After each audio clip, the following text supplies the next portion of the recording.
Hello, 7th graders, and we are on the second way to solve systems of equations. This is going to be by substitution. So, substitution, what does it mean, or what are you going to do?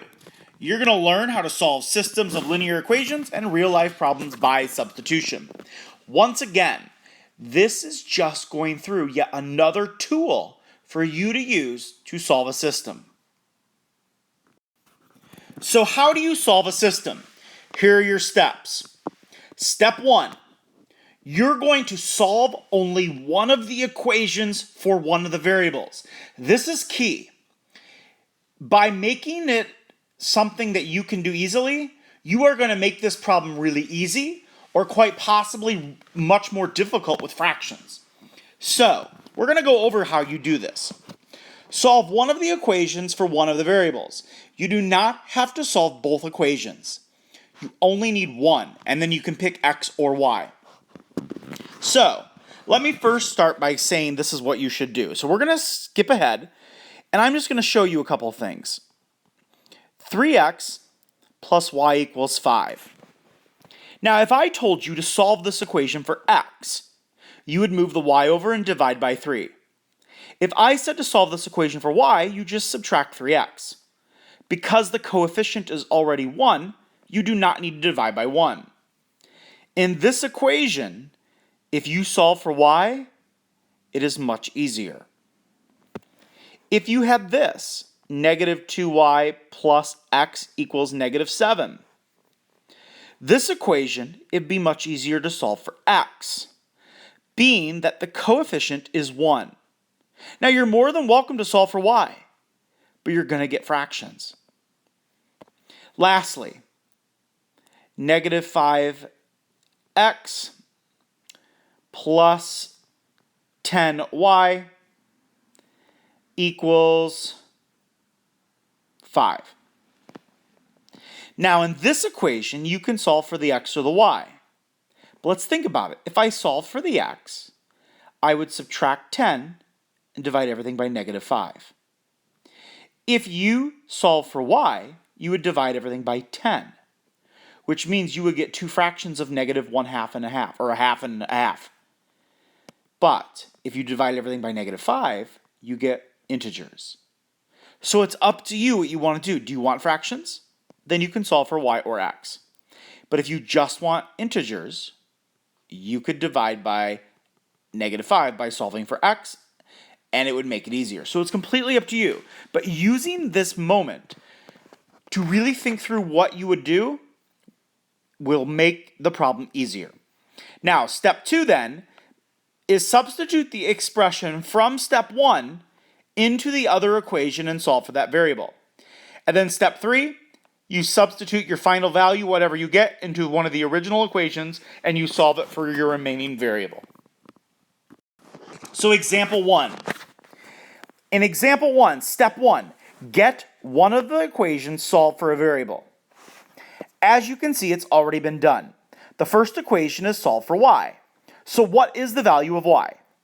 The value of y is negative 2x minus 9. So I'm going to take this and plug it in, step 2, to the second equation. If I plug it in, I get this, 6x minus 5, multiplied by what y is. Y is negative 2x minus 9. I replace the y with what the value of y is, equals negative 19. And now you just simplify it. That would be 10x plus 45. That would be 16x. If I subtract 45 on the other side, what do you get? If I subtract 45, what do I get? Negative 64. Divide by 16, I get the value of x, which is negative 4. So now, what do I do?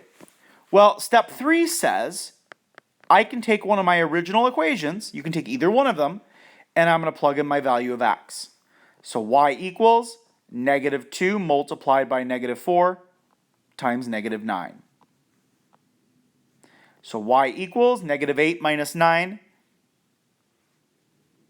Whoops, that's negative 4. So that's 8 minus 9, which is negative 1. So my solution is the ordered pair -1, -4.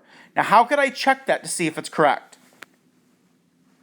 You could plug it in to both equations, and if they both work, then that's the answer. Example 2. Now, in this example, I can solve whatever equation I want. I can take the first equation, solve it for either x or y, or take the second equation and solve it for x or y. Well, I'm just going to take the first equation, and I'm going to solve it for y. That will give me y equals, if I add x, x plus 3. I take that expression, and I'm going to take that and plug it into the other equation. So that gives me 3x plus x plus 3 equals -1. If you solve that, that gives you 4x equals -4, x equals -1. So now, take the -1, I plug it back in, and you guys should be able to do this in your head. Here it is, y equals x plus 3. If x is -1, 3 minus 1 gives me 2. So my solution is -1, 2. Now, they're not all going to be that easy. You're going to get some with fractions. You're going to get some messy problems. But the idea and the steps are still the same. And the last example, solving a real-life problem. A drama club earns $1,040 from a production. A total of 64 adult tickets and 132 student tickets are sold. An adult ticket costs twice as much as the student ticket. Write a system of linear equations that represents this situation.